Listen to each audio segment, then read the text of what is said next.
humanos que reagimos às emoções. Mas eu me considero uma pessoa calejada. Eu me considero uma pessoa preparada para os embates políticos. Ou seja, eu não tenho preocupação com pergunta, não acredito que haja perguntas embaraçosas. Eu até me considero uma pessoa um pouco tímida. Eu, pela experiência que eu tenho de televisão, eu poderia até ser menos tímido. Mas, paciência, eu já estou com 43 anos de idade, espero mudar daqui para frente. Vamos ver, quem quer fazer pergunta? Deixa eu ver, você levanta. Você como é que chama? Irene. Irene, veio de onde, Irene? Guarulhos. Guarulhos, qual é a pergunta? Se você entrasse para presidente, o que você faria para a segurança dos nossos filhos, que a gente hoje tem que levar na escola e buscar, e mesmo a gente sair na rua? E mais uma pergunta, se você é a favor ou contra a pena de morte? Tá, vamos uma de cada vez. Vamos responder a primeira pergunta, vamos lá. Olha, primeiro, eu acredito que é preciso mais segurança nesse país. É preciso que haja uma segurança preventiva, ou seja, não é uma polícia para cuidar do crime depois que ele aconteça, é uma polícia para tentar evitar que o crime aconteça. Ou seja, ela precisa estar no lugar em que existe a violência. Agora, é importante levar em consideração que o grande causador da violência no Brasil é a miséria do nosso povo. Ou seja, a fome é de tal ordem, a fome é de tal dimensão nesse país, que só para a senhora ter ideia, em 1964, cada brasileiro comia, em média, 44 quilos de carne por ano. Em 1988, cada brasileiro comeu, em média, apenas 11 quilos de carne por ano. Significa que diminuiu a qualidade de vida. Se em 1964 a gente tinha 1/3 da população que comia menos que 2.400 calorias, hoje nós temos 2/3 da população que come menos que 2.400 calorias. Significa que aumentou a miséria, aumentou a pobreza, consequentemente aumenta a violência. Eu digo para a senhora de coração aberto, eu tenho um filho de está aqui, e eu tenho uma preocupação enorme com essa criança, até de brincar na rua com esse negócio de sequestro. Mas eu penso que a gente vai acabar com bandido nesse país é o dia que a gente conseguir colocar em cada mesa de um brasileiro um café da manhã, um almoço e uma janta. Quando a gente conseguir fazer isso, vai acabar com o bandido nesse país. Décio Pitinini, a sua pergunta, Décio. Vamos lá. Deputado, eu queria saber o seguinte. Como é que, na sua opinião, eu tenho minha opinião formada, os jornais noticiam, mas eu queria saber como é que, na sua opinião, estão se saindo os prefeitos do PT eleitos para várias cidades importantes do Brasil, como Santos, São Paulo, Porto Alegre, Campinas. Como é que, na sua opinião, esses prefeitos estão gerindo essas cidades?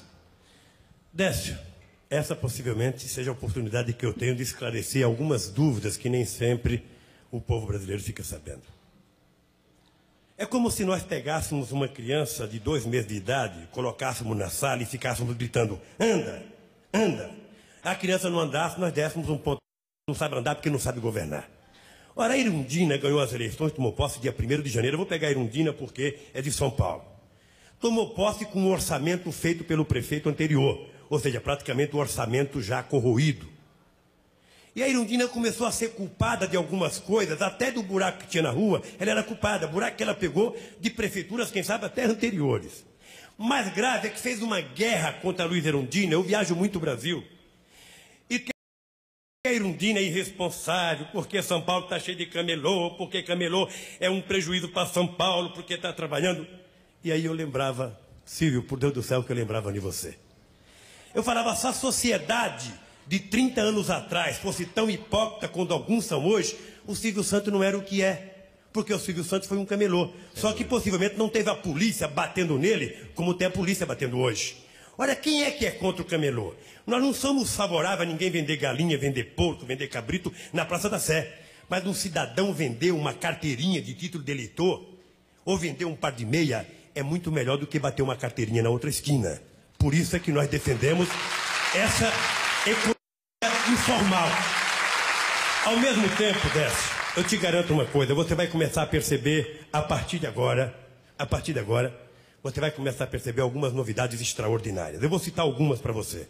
Por exemplo, aqui em São Paulo, já está sendo criado 2 mil grupos de compras comunitárias, ou seja, comprando produtos hortifrutigranjeiros no produtor e vendendo ao consumidor por 50% do preço. São Paulo, as pessoas reclamam do transporte, mas ninguém nunca teve coragem de dizer que faz exatamente 11 anos Silvio, presta atenção nisso. 11 anos que não se aumenta a frota de ônibus em São Paulo. Apenas agora a companheira Luiza Erundina vai aumentar, comprando 400 ônibus a gás para colocar na rua de São Paulo. O Gênio Quadro não aumentou a frota de ônibus, o Mário Covas não aumentou a frota de ônibus, o Reinaldo de Barro não aumentou a frota de ônibus, ou seja, comprava ônibus novo para repor aquele que quebrava, mas não aumentava. Somente agora começa a ser aumentado. Se pegar Santos, por exemplo, você vai ver uma coisa fabulosa, a Clínica Anchieta de Santos, uma clínica psiquiátrica. Nós tínhamos o que lá? Nós tínhamos 560 internados numa clínica que só cabia 260.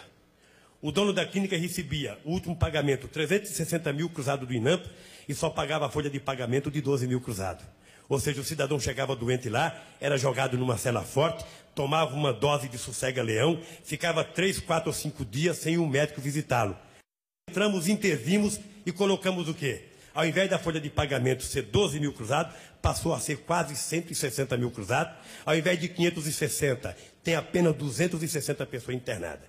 Isso numa demonstração de que começa a mudar. E eu acho que daqui a um ano, daqui a 6 meses, vocês vão começar a perceber, publicamente, em cada lugar, a mudança na Prefeitura de São Paulo e em outras prefeituras. Há uma guerra ideológica, nós sabemos que ela existe e vamos vencê-la com uma certa tranquilidade dessa. Podem ficar certas as pessoas que votaram na Luiza Erundina. Essa mulher é de uma integridade moral, como eu nunca vi na minha vida, e essa mulher, por mais que seja atacada, você não encontra em São Paulo alguém que levanta uma única denúncia de corrupção na Prefeitura de São Paulo. E isso é um fator extraordinário para quem quer moralizar a administração pública. Aquela senhora que fez a pergunta, eu sabia que